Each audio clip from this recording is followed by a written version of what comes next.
Not just the Mercy Watchers, but everybody.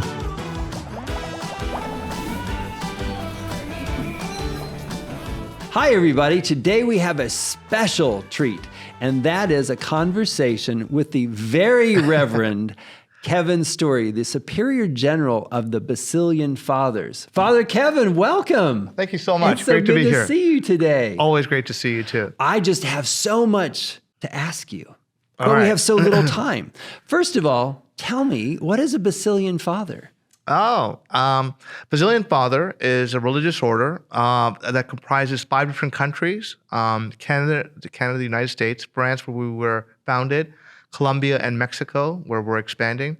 And it's a group of about 130 priests from these 5 different countries that our charism is education and evangelization, and we're the founders of the University of St. Thomas. So we're delighted to... You mean this place was founded by the Basilian Fathers? Absolutely. We knew that, and we're so happy about that. It's great.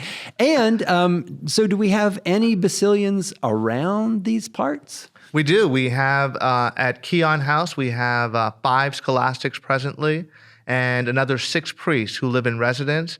And one of those priests, probably some of the students who are listening to this podcast will recognize, and Father Eduardo Rivera. And the lovely thing about Eduardo, if you've had a chance to meet him, is just he's so in love, really, with being a priest. He loves the University of St. Thomas. He's a graduate, alumnus, and he's thrilled to death to be here in the role of being chaplain. So he's as excited as we are to kind of see what's possible with him here in terms of campus ministry and student involvement and all the rest. Well, he is a true blessing. He really is. And he continues that rich tradition of the Basilians being present here on campus. And you mentioned the scholastics. Those are the guys in formation, right? And they're right here on our campus. So this is a tremendous gift that the order continues to share with this university community. So thank you. Absolutely. And the other thing is I had the pleasure of celebrating Mass just a little bit earlier this afternoon.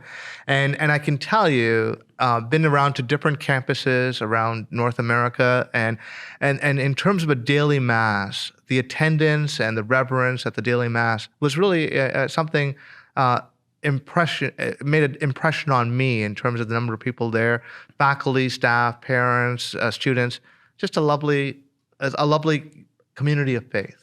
Well, it is a tremendous community of faith, and it is built around those charisms that you're talking about. So that, and thank you for celebrating Mass right here on our campus. And it's always great to have you back. And I say back because you used to live in Houston when you were president over at St. Thomas High School. Right. But now you live in Toronto. Right. So our mother house is in Toronto, and so I'm there with the rest of our general council, and then we travel to those 5 different countries, and every now and then I get a chance to come to the University of St. Thomas, where it always just feels like home for me. Well, thank you, because it is your home, and you're always welcome here. We just love it when you have a chance, or any of our Basilian Fathers have a chance to come and spend any time with us. That's terrific. So what is on the horizon for the congregation of St. Basil? We have a blossoming of vocations in Colombia and in Mexico. So we have the 5 here, but we have like 25 in those other countries. And so we're trying to figure out, in terms of this blessing of God, how do we best utilize that for the church going forward? Do they remain in Colombia? Do they remain in Mexico? Do they remain in the States? Is there some cross-pollination between the countries? And so we're looking at that blessing and asking God, sort of saying, how do we best open these gifts and use these gifts going forward? Well, so you see the University of St. Thomas being a very Basilian university, I think has taken on some of that global effort, right? We were talking earlier about the university's partnership in Mexico, as a matter of fact, with the Pontifical University that will sign that agreement coming up next month. So do you think that there's any opportunity for the University of St. Thomas and the Congregation of St. Basil to work in even closer cooperation as we have these international partnerships. Absolutely. I think it's such a Basilian thing to recognize that we don't do that by ourselves, and that you need everybody kind of pulling in the same direction. You need faculty on board. If you don't have outstanding faculty, no matter what you do in campus ministry isn't going to make a connection with students. You need solid residences. You need partnerships with people who are like-minded and people who can really kind of grow the student experience. So yeah, it's music to my ears when you talk about going to Mexico, or then you also were sharing about an agreement with the Angelicum that's possible, and all those things just make it makes my heart grow, and it makes me just really that much more proud of the university and the direction it's heading in. Well, we've got big shoes to fill with the great legacy that the Basilian fathers give us and continue to feed us with their charism. So thank you for all of that. So as we look forward to the University of St. Thomas, and Father Eduardo is here now, and these scholastics are here, and you're here, and down the street we have St. Anne's Parish, a Basilian, the high school, St. Thomas High School. We've got this Basilian community. I can't help but think, as we continue to grow as a university and thrive, we're interested in how we can represent that education and evangelization dual charism. So do you have any advice for us as the laity who are picking up that banner moving forward, how we can continue to honor that legacy and keep it alive as we move into the future?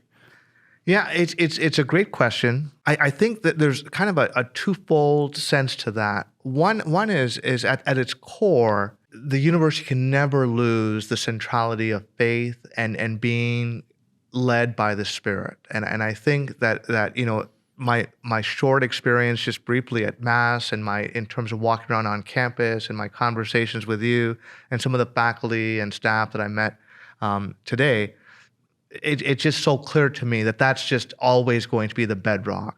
Mm-hmm. And then outside of that, then I think you go into all those things that, I think in terms of student residences, making sure that students can be on campus rather than having to commute or having to come from afar to be here in the evening or on the weekends or things like that. So I was excited about what you showed me about the plans to have more student residents here on campus, to be able to have facilities so that you can be able to have better classrooms and more modern technology and all those things. So I think there's a starting point for faith, but then there's an add-on to just very practical things that make education and evangelization real.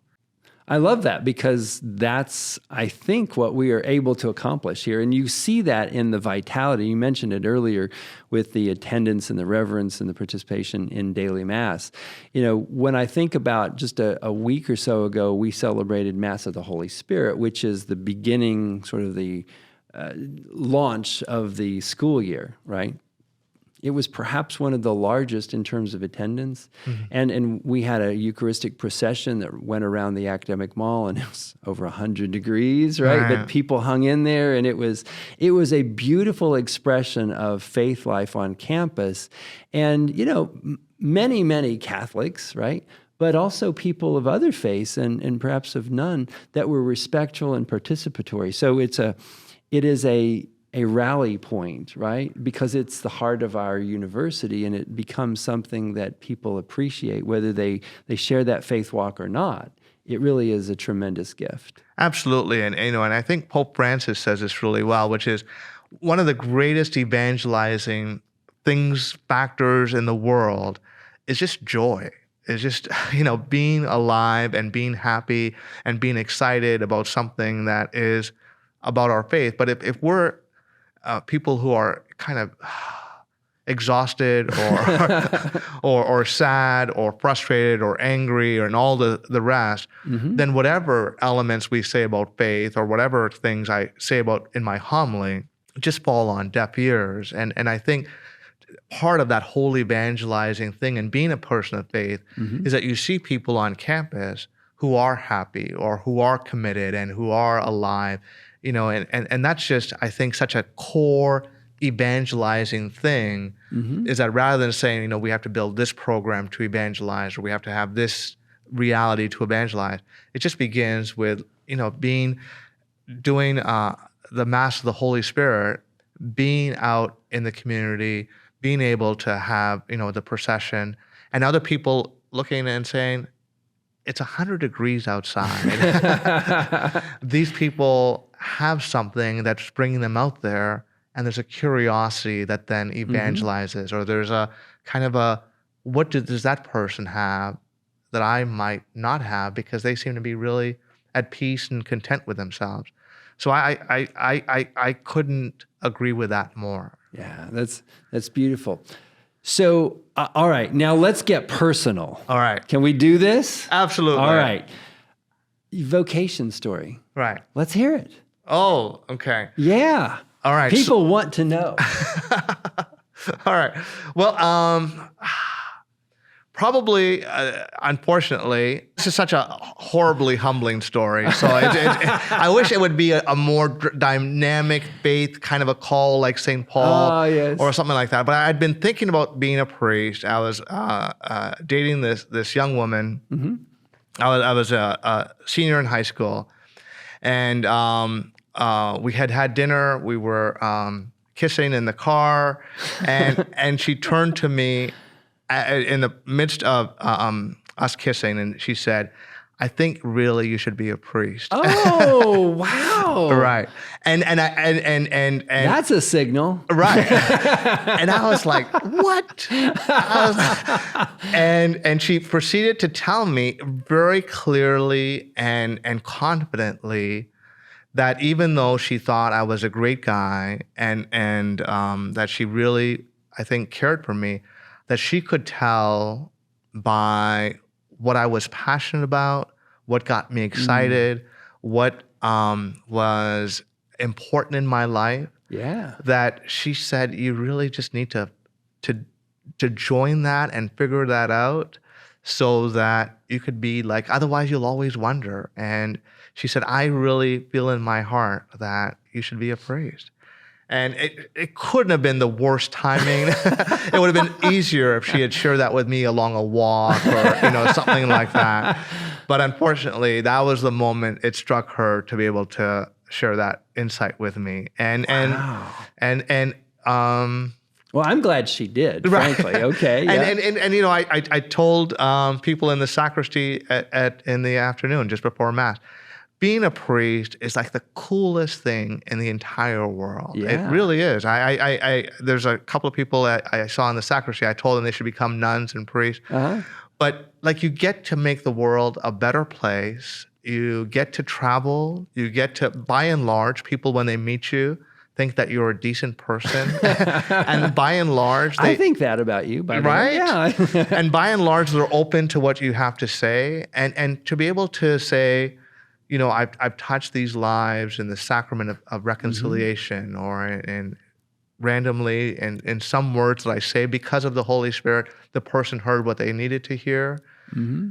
I mean, it's hard to go to bed at night and not to feel like you've made a difference. Wow. Well, to know that you are an instrument of God's love, right? Absolutely. I mean, that is an incredible thing.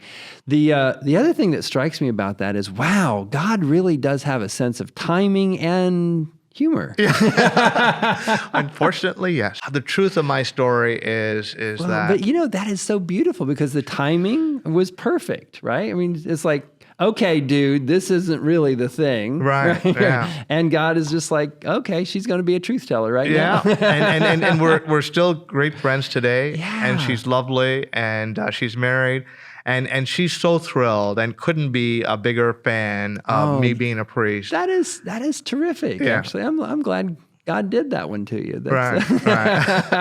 I don't know. It just seems to me that was such a human experience that you had, sort of where humanity meets divinity, because the call comes from God himself. And the cool thing is you answered it. You listened and you answered. So thank you. Yeah. Thank you for your yes, for giving your life to God and to the church and to all of us.